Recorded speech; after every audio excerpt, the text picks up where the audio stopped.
The 2026-27 Premier League season is on the horizon. World Cup के बाद शुरू हो जाएगा और इस साल मैनचेस्टर सिटी और आर्सेनल की लड़ाई के बीच लोग इतना भूल गए हैं कि तीसरे प्लेस पे कौन है। तीसरे प्लेस पे बैठे हैं जंगल के पुराने शेर, और लगता है उन शेरों के मुंह पे खून लग ही चुका है। जनवरी 5 को होती है रूबेन अमोरिम की सैकिंग, और जनवरी 13 को होते हैं former midfielder Michael Carrick appoint. क्या लोगों को क्या एक्सपेक्टेशन थी कैरिक के अपॉइंटमेंट से? कुछ भी नहीं। I mean, they came in without having lost the match in his managerial career, but he came in कि I can be the caretaker manager, कि मैं सीज़न एंड तक इस टीम को मिड से बॉटम टेबल पे नहीं फिनिश करा सकता, लेकिन इम्प्रूव कराने के लिए, कि take them, save them from disaster. That's what Michael Carrick was supposed to do, and what did he do ladies and gentleman? He was crazy. Michael Carrick ने मैनचेस्टर यूनाइटेड को mid table से Champions League के लिए qualify करा दिया है, और फाब्रिज़ियो Romano दद्दू ने कंफर्म कर दिया है कि Michael Carrick is going to stay for another season and beyond. This would mean the world for United fans.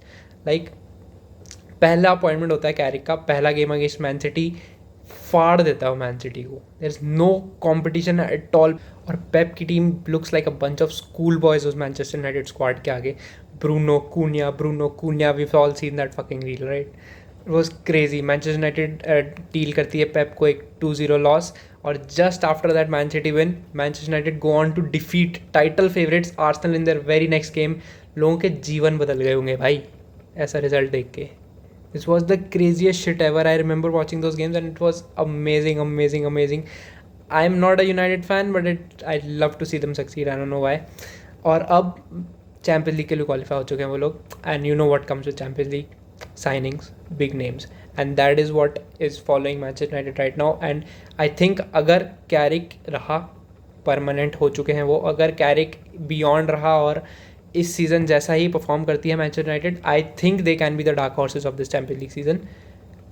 It can be a bold prediction, it can be said कि ऐसा नहीं हो सकता, या it's just one season wonder, या फिर सिर्फ disaster से बचने के लिए। ओले के अंडर भी मैनचेस्टर यूनाइटेड ने ऐसा ही किया था। ओले परमानेंट हुए, उसके बाद उनके रिजल्ट्स काफ़ी ड्रॉप हुए थे।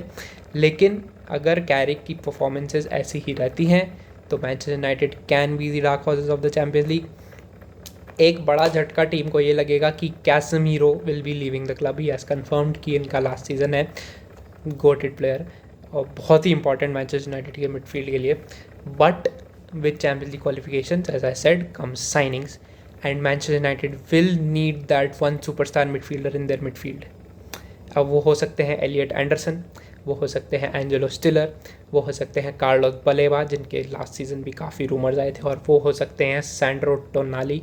अगर मैं मैनेजर होता, पर्सनली मेरे ओपिनियन में Sandro Tonali should be on the top of that list with Angelo Stiller as a backup और as a youth potential something, because I think they can go all the way, because I think they can do it. I think at least playoffs qualifications, at least knockout stages तक वो जा सकते हैं, वो अपना group जीत भी सकते हैं. It's not a big deal. They have beaten big teams. They will beat big teams.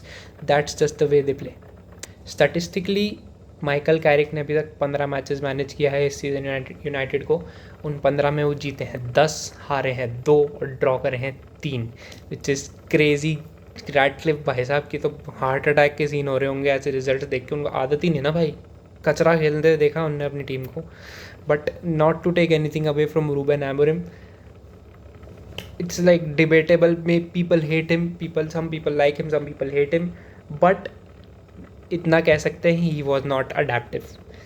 He was hell bent कि वो बैक 3 खिलाएं. ही वॉज हेल बेंट कि मेरा जो सिस्टम है वो ही खेले इस टीम में, जो of course in a big club like Manchester United you can not do. The thing is, why Carrick works is he is using familiarity.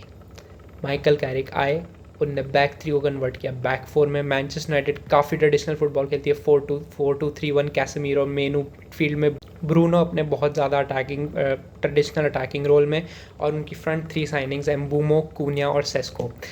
At the start of the season, it was looking like Mbeumo would be the go-to breakout star of this team, because Mbeumo was scoring goals left and right and he is insane. लेकिन latter stages of the season Cunha ने वो role ले लिया है. Cunha has been exceptional for Manchester United और Sesko जो Ole gunner soldier 2.0 बन चुके हैं उस टीम के लिए. बेंच आता है गोल मारता है, बेंच आता है गोल मारता है. That is all he is doing and it is working, ladies and gentlemen, and it will keep working. They just need a few midfielders and one solid attacker. I think अभी भी एक और striker की ज़रूरत है जो कभी Sesko बाहर बैठे, कभी वो स्ट्राइकर बाहर बैठे. I think someone like Dusan Vlahovic can work for them. I think someone more experienced can come in. I don't know the names yet. कोई भी आ सकता है अटैकिंग में, but it's Manchester United. We know they have the pull. They have the pull. वो कहीं भी हों भाई, वो अगर 16th प्लेस पे भी बैठे होते हैं, they have the pull, because that is what Manchester United is, that is what they do.